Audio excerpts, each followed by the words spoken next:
a bit the rules about Microsoft Teams. You can raise your hand if you have a question. You can type a question. We try to turn off the sound to have no external interferences. And I want to welcome you all. Maybe it's not bad to give a little presentation or just a short intro who you are. That might make it also more interesting for Wim, that he can immediately connect. So Jill, if I can ask you, can you quickly turn off your sound and just quickly say who you are and why you wanna, when you're here and what you want to learn exactly? Just 1 minute, and then we move on to the others. It's my first session, so I'm the e-commerce manager of Raya, formerly known as Rayapak in Tongeren. And we are mostly B2B, but I think this is more B2C today. But as there is a consumerization of the B2B audience, it's always good to see the B2C view on things. Okay, super, welcome, and let's hope it will. You will learn something. Edouard, we know you, but I think Jill doesn't know you, and Sonia neither. So please, and Wim neither. So please go ahead. Just a short word. Hello. Yes, I'm Edouard Senard. I'm the founder of Wepika, a web agency specialized in e-commerce development. We help brands such as Tom & Co. build to e-commerce website. Okay, super. And Sonia? Welkom. Sonia van Dorselaar, al wel wat gekend in het wereldje van e-com vanuit het verleden, vanuit mijn logistiek verleden. Dus ik was verantwoordelijk voor Swisspost en Ascendia in het verleden, maar de laatste 2,5 jaar was ik vooral bezig om customer experience binnen de F&G-brands door te zetten. Dus vandaar ook het Omnichannel. Ik ben ook enorm bezig met digitale transformatie in Omnichannel service. In de retail de laatste 2,5 jaar heel fel. We weten allemaal wat er gebeurd is met F&G, dat moet ik hier niemand niet uitleggen, denk ik. Nee. Maar ik ben nog wel bezig met de opvolgers van sommige brands, zoals met Van Haren, zoals met JBC, om ook te kijken wat we al gedaan hebben voor F&G, wat dat ook voor hen kan betekenen. En ik ben ook aan het bedenken om daar misschien toch wel verder in te gaan, een eigen bedrijf, consultancy, wat dan ook in uit te breiden. Dus ik was wel heel benieuwd wat hier de Omnichannel as a Service ook kon betekenen en hoe ver dat al was met mijn bevindingen en wat ik al daarvan kan leren natuurlijk en wat te benchmarken met anderen. Super, welcome. Welcome to everyone. And then I give the floor to Wim. No, this is because of the corona, BeCommerce has started with some virtual webinars. And Wim and Benny were one of the first ones to be part of this new kind of formulas where we try to give little short sessions, you know, where you don't have to drive for hours and don't spend the whole afternoon, but just a little moment where you can be concentrated and focused in one subject. And so that's how we started and how the rest of the series has been completed. So Wim, I'm giving the floor to you. Please go ahead and we're here, we're listening. All right, thank you, Sophie. And so as an introduction, I'm Wim de Krane, I'm the CEO of NAYAN. And so with NAYAN, we actually help consumer brands to sell online and offline in an omnichannel world. And so one of the concepts that we currently bring to market is what we call omnichannel as a service. And so when Sophie asked us a couple of months ago if we wanted to do something for a round table for BeCommerce, we said, sure, let's do something around the topic that we like, being omnichannel as a service, but let's do something after summer, then we will have enough time to prepare. Now I'm talking that was January, February, so little did we know at the time that shortly after agreeing to do this, shops would close down. Little did we know then that e-commerce would grow exponentially in certain sectors. And we certainly didn't imagine that as stores have gradually been reopening after the lockdown, that brands realize more now than even before that bringing online and offline sales together in an omnichannel experience is now more important than ever. So it's great to have you here, and the fact that you joined this webinar kind of shows that you have an interest in the topic. So I'll try to make it as interesting as possible. It's going to be about half an hour presentation. If there are questions, don't hesitate to interrupt. We have enough time normally to cover them. But if I go, just switching my screen, if I go and look at shopping today, I think we all agree that shopping today in the physical world is nowhere near the same as it was before. We all know the social distancing rules, the face masks, the fact that there's a limited number of people that can be together at the same time in a store. Quite often you have to spend, or you can spend a maximum amount of time in a certain store. And if you're going to shop for fashion, one of the questions you now add to your list of things that you consider is, have these clothes that I'm going to try on, have they actually been cleaned before I try them on? Now, the interesting thing is that all of these changes are happening in a period where pre-corona, stores were very often considered by brands as the perfect places to get the full brand experience. The store was considered as the place where not only you could touch and feel the product, but where you could actually feel the brand and what the brand stands for. It was about being welcomed by warmly and caring staff. It was about having a good time. And so the fact that that experience, that brand experience in stores has now so dramatically been changed, kind of puts the question on the table, how today do you build a real brand experience where the store is clearly not just a place anymore where you can do that?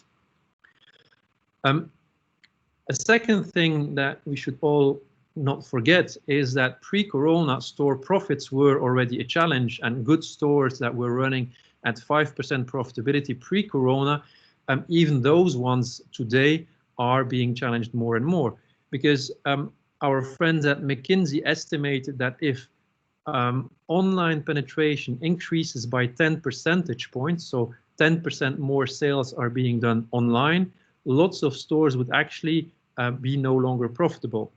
For the simple reason that as brands try to bring consumers back to stores, that often happens by increasing promotional intensity, so by giving discounts in stores, people try to get, brands try to get people back to the stores. Obviously, that drives down profitability. As your sales shift partially to online, that does not mean that you can shift all of your labor to online as well. And so you're stuck with a certain labor force in your stores and a certain overhead that you cannot get rid of. And then last but not least, running a store these days has become more expensive. New equipment is needed in stores, separation walls, hand sanitizers, the store layout had to be changed. And so all of these elements together make that if only 10% of sales shift to online, for a lot of stores, profitability comes back to zero. Now, for a lot of brands, we have seen that the shift to online has been quite bigger than 10%. Some brands report sales volumes online increasing by as much as 40%, and then you can only wonder what that means for profitability in offline stores. And so, is e-commerce then the silver bullet that's going to solve it all? Well, it's clear that if you are a brand today and you still don't have e-commerce, now I think nobody will disagree in saying that e-commerce is a key part of any business, and even smaller brands should have e-commerce. Then the question is that going to stay? Well, I think we're now a couple of months already after the lockdown, and we clearly see that consumers that have found a way to e-commerce, they continue to find a way to e-commerce. And where, for instance, for some of the brands where we run customer service, we saw that during the lockdown, we got lots of questions that are typical first-time buyer questions, like how does a payment work online? How will I receive my parcel? And we see now a couple of months after the lockdown that we are getting back to more normal questions. but volumes and number of customers buying are still higher, which means that clearly a cohort of people has found their way to e-com and continues to find their way to e-com. So e-com is clearly important. E-com has grown, yes. However, what you do see for a lot of brands is that the growth in e-commerce has not necessarily been capable of actually covering or making up for the loss in volumes in offline stores. And that's actually fairly simple to understand. If you look at pre-corona situation, for a typical brand, you would see that if they would sell for 100, 80 of that would be sold in physical stores, 20 would be sold online. Now imagine that your physical stores drop to 0 sales, you lose 80. And even if your online sales double from 20 to 40, you're still 60% lower in your sales. You're only selling 40 compared to 100 before. And that's what you see in a lot of sectors. E-com grows, but it does not make up for the loss that has been seen in the physical stores. That being said, e-com grows in a lot of sectors, but if you're in the right sector, I mean, if you are in pharma, clearly e-com has grown. If you're into home goods, anything related to cooking, going through the roof. If you're Samsonite selling suitcases, when nobody or very little people are traveling, even your online sales are not necessarily going to grow significantly. There might be a shift from offline to online, but even there for some sectors, that means that growth is not necessarily there in e-com. So e-commerce as the silver bullet, one might ask the question if that is actually going to be the case. And so that actually makes that more and more brands are now wondering, should we not bring our online and our offline worlds closer together? Because what we notice with a lot of brands still today is that the online world and the offline world are quite often seen as competing parts of the business. Because after all, if a client buys something online, they can't buy it in the store. And so if my bonus depends on store sales, I prefer to get sales in the store rather than online. Now, at NAYAN, we strongly believe that online and offline should not be considered as enemies. We actually strongly believe that they make each other stronger if you combine them smartly. Now, let's look at stores again for a second, because it's good to say that to work together with, but how do you actually do that? Now, the thing is that for people to go to a store, they obviously need a reason to go to that store. And even though the in-store experience has dramatically changed because of COVID rules, we do believe that it's still possible to create a very differentiated experience in stores. Let's look, for instance, at Canada Goose. Canada Goose, a Canadian outerwear brand, has always understood very well that you need a compelling reason for people to come to a store. And so they created in some of their flagship stores what they call the polar room. Now, this is a room in which you are fully immersed into a polar experience. Not only is there real snow in the room, the temperature in that room is actually at -12 degrees Celsius. You have wall-to-wall images of Arctic ice. There is a wind, actually cold wind, being blown through that roof, through the room, and you have the sound of howling wind. Now, the experience they create is they let you walk into the room without one of their jackets on. Then you go out, put on a jacket, and you go back in, and you physically feel the difference in experience by walking into that room. Now, that's great, because you could even do that with a mask, and even in Corona times, that works. Now, the thing is, you don't want to go to that shop to have that experience and have to wait for half an hour outside in the real Arctic cold in Montreal to be able to have that experience. You don't want to be in that queue. And so that's where online actually help in creating a better experience offline by simply making it possible to reserve that polar room experience. And so here I'm showing the example of Eyes and More, eyewear company. And so same thing, they make it simply possible to plan your appointment to go and try out your new glasses, because clearly trying out new glasses is something that you still want to do in the online world. And so making it possible to simply plan for that appointment, make sure that people will hesitate less to go to the store because they know they will not have to wait. They know they will get the time with that sales associate in the store. And so here it's just a simple example of how online can actually reinforce and create an even better experience in the store. And there's many of those in which online and offline can reinforce each other. Because quite often we say, okay, when you talk omnichannel, one of the first things that come up is the idea of buying online and picking up a product in store.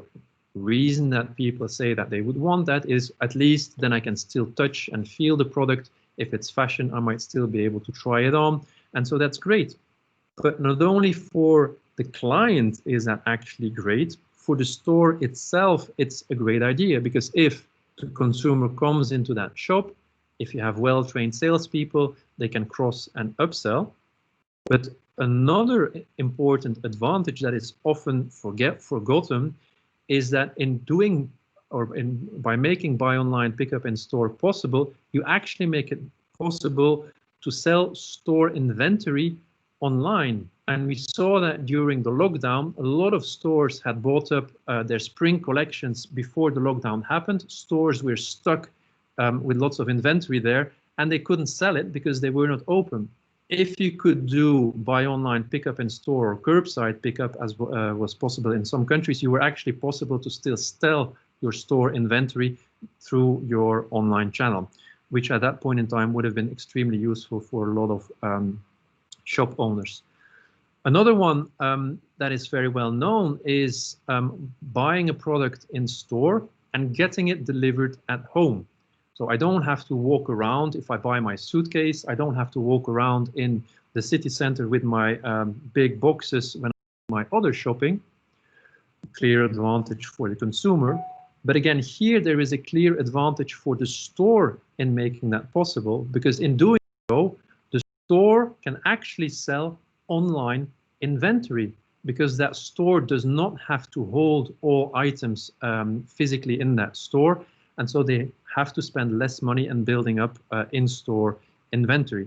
And so the store will actually sell, will miss out less on certain sales, because it's not because they don't have the particular color or the particular size of a product physically in the store that they can't sell it. They can sell it, but it gets delivered at the home of the consumer, and it's fulfilled from, for instance, the e-commerce inventory.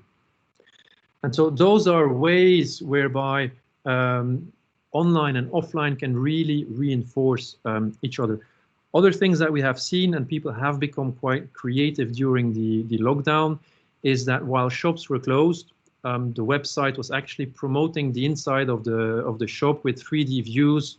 New collections were being shown from the shops to people online, so that people kind of were enticed to go back to the store as soon as stores were reopening. We also saw a lot of video assisted sales coming up, store assistants that were actually showcasing products through video in the store, and then making it possible for people to buy that online. Again, it is store and online reinforcing each other. And then the last little example, but one that I particularly like myself, is around consumer data. We all know that online, the digital world, is a data-rich environment. I know exactly who is visiting my site. I can see who is clicking on what products are driving more interest than others, things that are more difficult to collect over multiple stores. Now, what you see happening with some brands is that they actually start using the data from the online world to also drive better merchandising in the stores. A nice example of that is actually what we call the store halo effect. It means that places where we have offline stores actually also drive more online sales. And so this is a graph that we pulled for one of our the brands that we serve in the US, Belgian chocolate brand. On the left, you see the states that have the most online sales, and the darker the color, the more sales is happening in that state. On the right, you have the same image, but for offline sales. And so the darker images show the states with the most offline stores. And you clearly see the correlation between the two images. New York State in the upper right-hand corner and California are the states that have strongest online and offline sales. And so that's something that we see across a lot of the brands that we serve. Now, another interesting example comes from Nike, where they actually start playing with online data to drive merchandising in the store. So this is the sneaker wall in a Nike store in LA, where their online team actually figured out that a particular model of Nike, the Nike Cortez, was selling like crazy online in that area around that store. And so they said, well, if people buy this online, why don't we give that Nike Cortez a more prominent place on our sneaker wall? So for those of you that are not necessarily sneaker heads, on the image you see the Cortez is the yellow sneaker with the purple swoosh. And then if you look well, there's a flashy blue one with a red swoosh on it. Now, what the store did is they actually gave that Cortez a much more prominent place on their sneaker wall. And in doing so, they actually increased sales of the Cortez by 40%. Now, this is just a smart and a simple example, again, of how you can use data from online sales to also boost your offline sales. And I'm quite sure that once you start playing with that idea, you could come up with plenty of other ideas of how you can drive your sales in the physical store by using data from the online world. Now, another trend that we have seen in the whole COVID situation is that brands start selling more and more direct to consumers. Brands that typically were very reluctant to do so, like fast-moving consumer good companies, have actually started to do that. Because brands like PepsiCo, the example shown here on the slide, sell through retail networks, to supermarkets, and so they were very reluctant up until now to sell directly through e-com because they were concerned that their supermarket clients would be annoyed and start buying less of their products. And given that supermarkets are the biggest chunk of their revenues, so up until the lockdowns, brands like PepsiCo kind of always refrained from selling direct to consumer. And yet, during the lockdown, they started to sell direct to consumer. Here, in this example, they were selling packages of snacks and beverages, kind of like pre-packed stuff to enjoy when you're looking at TV, or combinations of cookies that you can buy in one big chunk so that you would have to go less to the store. Similar example from Heinz. All of a sudden, Heinz starts selling direct to consumer during the lockdown. So you might ask yourself the question, why all of a sudden do they do that? Is it to get additional revenue because people go buying their products less in physical stores? Not really, because we've seen also in Belgium that people have flocked to supermarkets like Colruyt to buy their groceries, and they clearly didn't buy less of them. So most likely companies like Heinz and PepsiCo don't start selling direct to consumer for additional revenue. The main reason why they actually did that is because they want to capture consumer data. Because clearly if you sell through supermarkets, you get some information about who is buying your product, but you do not get the details of that. And so, yeah, the question is, as a brand, and I know that the people on the call are not necessarily all from, do you already sell consumers? And often comes, do you sell only online, or do you also sell offline direct to consumer through your own stores? And so we see that more and more brands come to that conclusion that yes, they want to sell direct to consumer, and they understand that they want to do that in an omni-channel way. But then very rapidly the question comes up, how do I actually sell in an omni-channel way as a brand? And so A lot of the brands, they have been selling through wholesale networks in the past, and you see that wholesale is starting to put online channels in place as well. If I'm, for instance, KitchenAid, one of our brands that we serve, obviously they also sell via wholesalers like Van den Borre or Krevel, and their products are available in the shops and they're available online. So you might say, well, if I'm KitchenAid, why bother doing more than that? My products are physically and online available.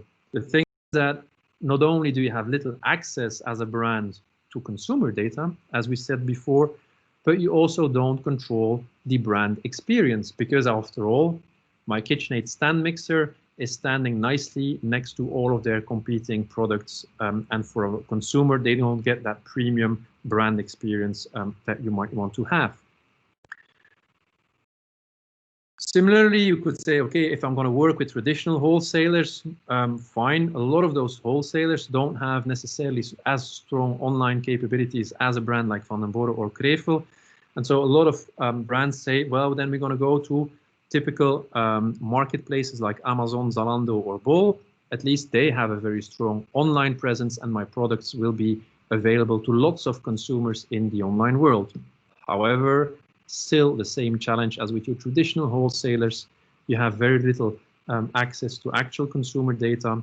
You have even less control over that brand experience, because you can do the test yourself. You go on Amazon and you look for an expensive watch of $4,000 and then compare it to a watch of $40. And how is that presented on Amazon? It looks exactly the same. So no differentiation from a brand perspective. So do we then need to go direct to consumer, wholesale? Do I need to buy it? Do I need to build it? In our opinion, it's not an or discussion. It is something of an and discussion. And so we strongly believe that as a brand, you should continue, and you can continue to go to the market with your wholesale model, add marketplaces next to that, and let a direct to consumer proposition live its life next to all of the others. What is key, and what is key, however, in that model is that any of those channels needs to be online, needs to be offline, it needs to be omni-channel, and the whole thing needs to be managed coherently. Now, when I talk about this to most of our clients, they get it, they understand it intellectually, it makes sense, it's not rocket science, it's an and story. But then once you start asking the question of, okay, but how will we bring this to life? How will we actually make this happen? Then very often you start getting questions like, oh, but yes, what about my channel conflict? My wholesalers, won't they be pissed off if I start selling myself online? And if I want to go D2C, you know, my systems, I don't have an e-commerce platform. And my ERP, my finance system, that's actually set up for B2B sales. How will that work if I need to adapt that to B2C sales? And in Corona times, you know, I don't have much investment budget, so that's going to be very costly if I need to implement all of this stuff together. And then actually, if I could have all of that omni-channel D2C stuff, it would be good if I could in a couple of weeks' time. So my time to market is kind of important, because I don't know how the market is going to evolve, and so I can't start a 2-year project hoping that in 2 years' time I'm going to come out of it and the market is still going to be the same. So theoretically everybody agrees, but then getting it done is quite often a challenge, because people understand very rapidly that it's sometimes costly, risky, and time consuming. And so then I asked the question, what is your biggest challenge? And usually most brands will give me a mix of all of those elements before, to some degree, but very often it's in those same categories. And if you are a brand, I think it's quite interesting to ask yourself that question. What is actually the biggest challenge if you would want to sell omni-channel? But given that we see that challenge with a lot of brands to go omni-channel, and as NAYAN, we have been helping brands to make that happen, we thought that it might make sense to actually bring an omni-channel as a service solution to the market. It's basically a turnkey solution where everything comes in the box, and that allows a brand to sell online and offline in a seamless way, whereby the brand can basically plug into the service, pay a monthly service fee, and not have to worry about how does the whole thing run. It's basically a Netflix experience for omnichannel, because face it, don't worry about how Netflix actually works behind the scene. You plug in, you pay your monthly subscription, and you enjoy your movies or your series. And how can we create a similar experience for a brand through omnichannel as a service? That's basically what we do here. And you might say that sounds pretty strange, pretty crazy. Well, actually, it's not. If you look at the US, companies like Beta and Leap are already helping brands to sell online and offline into this as a service model. The thing is that Beta focuses for the moment mainly on electronic consumer goods and very much initially on the physical shop to lower the cost of running a physical shop. But you now see that they add the online component to that as well. And that's why we said, if we take that concept and we actually apply it to brands in Europe or brand manufacturers in Europe, this could be extremely powerful, because you see in Europe that we have very strong brand manufacturers. You have companies that produce, for instance, here we're based in West Vlaanderen. You have companies here that produce brilliant carpets, but they have been selling them since forever through wholesale networks. And how can we help such brands to actually go D2C in an omni-channel way? Omni-channel as a service can be a real answer to that. Now, if we look at it very briefly, what actually comes in the box of that omni-channel as a service offering?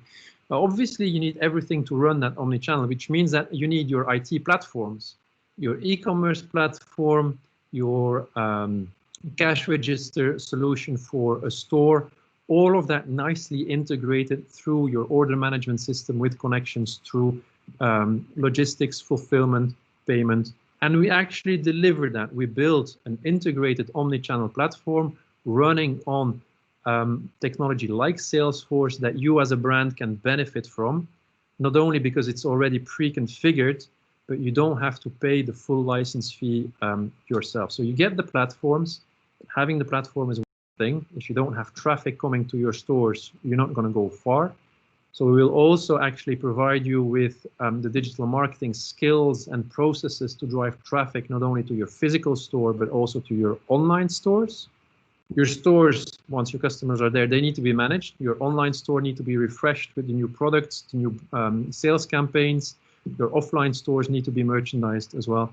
Again, there we bring the people and the processes to do so.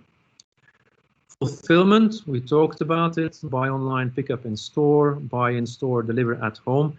Those fulfillment capabilities, given that we come from an e-com background, have those connections with logistics providers. We have our own fulfillment capability in our warehouses here, which means that we can bring that omnichannel fulfillment capability to life. Customer service, very important. Once a consumer has bought something, they will have questions. We will actually provide you with our customer service team that will answer consumer questions as if they were your brand. So again, something you don't have to worry about.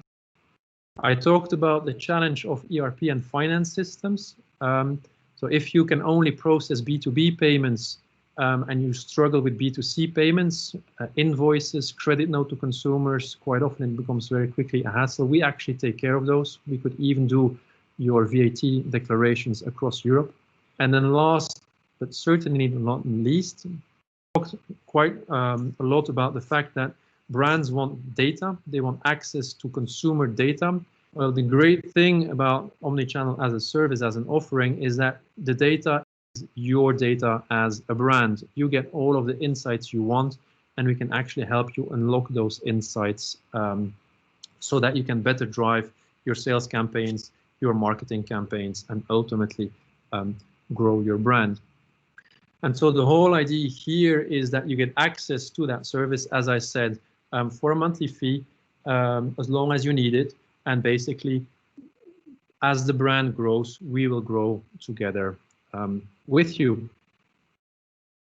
And so we strongly believe that this is actually a faster way, a way with less risk and potentially even less cost for a brand to finally put a decent omnichannel experience into the market for their consumers.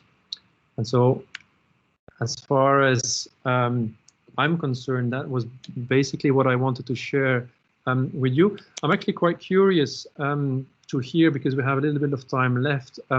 Does this resonate with you guys? Does this seem realistic for brands in the Belgian market, or do you believe that this is something that might work in the US, but is still a bit too far off for our European or Belgian market?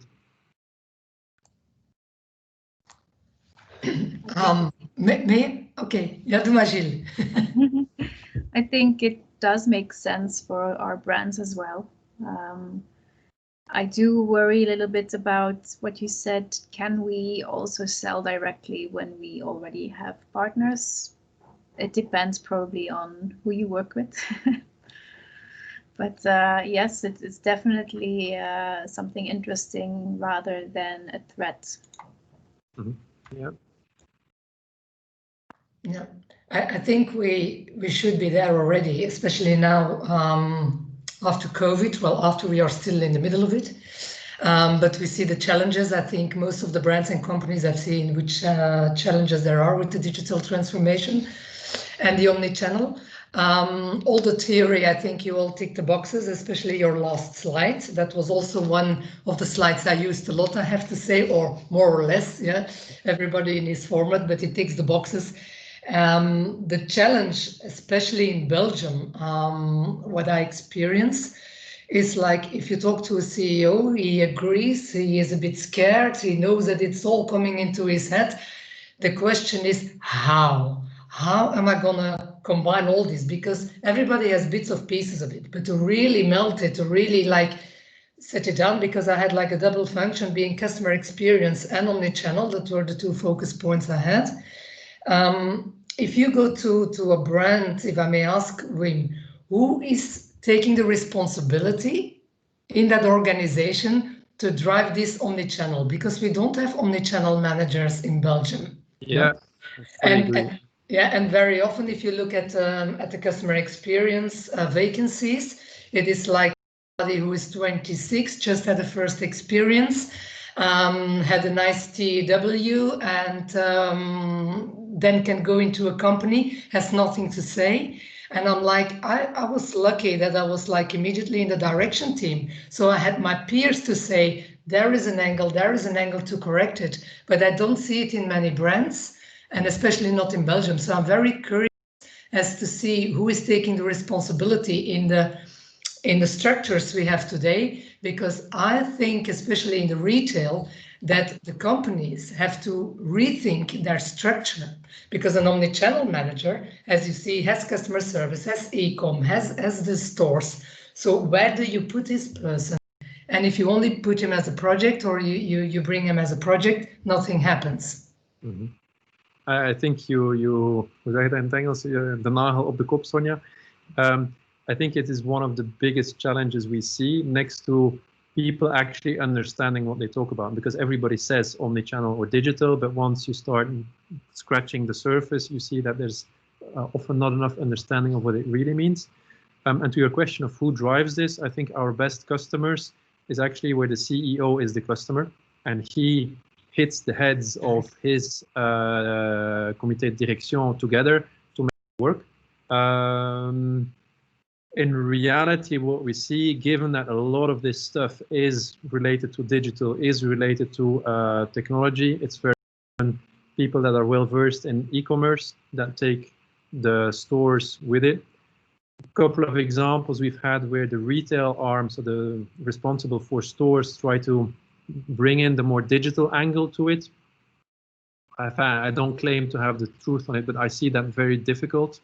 That people that have worked all their lives in stores, physical stores, that also now all of a sudden need to understand e-com, often struggle, and they still continue to see it as a threat or something, an add-on. If I can't sell it in the store, then maybe the online guys can sell it.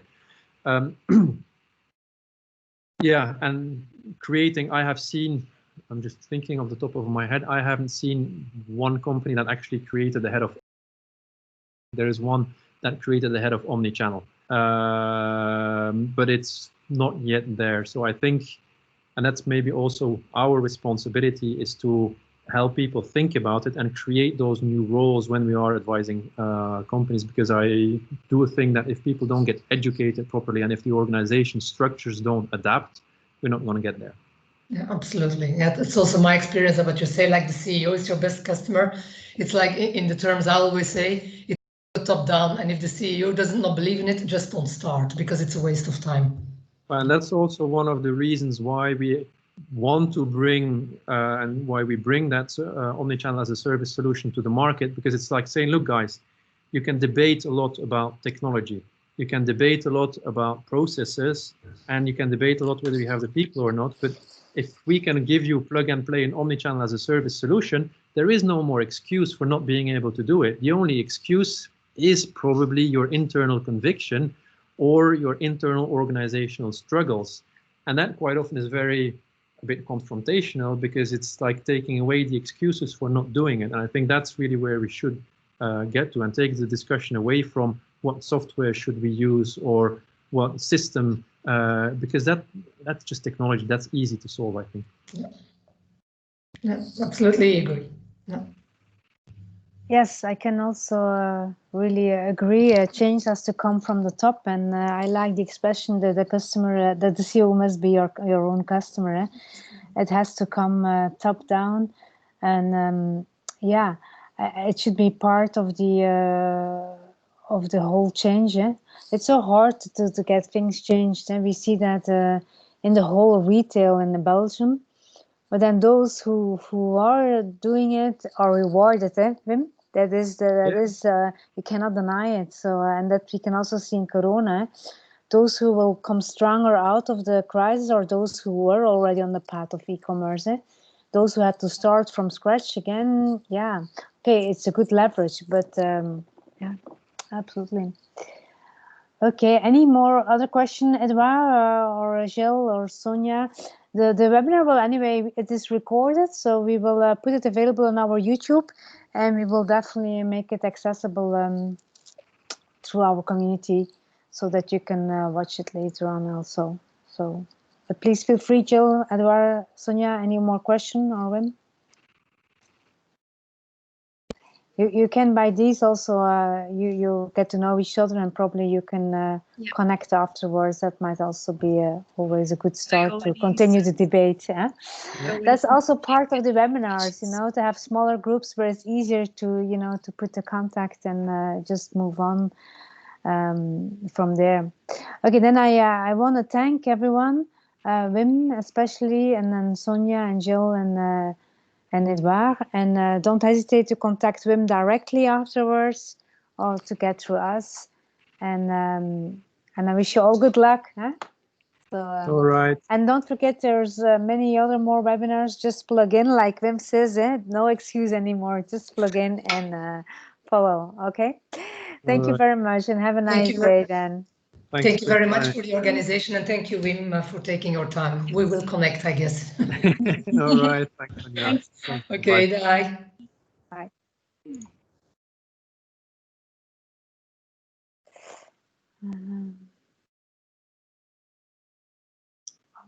Mary en Pieter, jullie zijn hier nog? Ja. Voilà. Oké. Het was Mary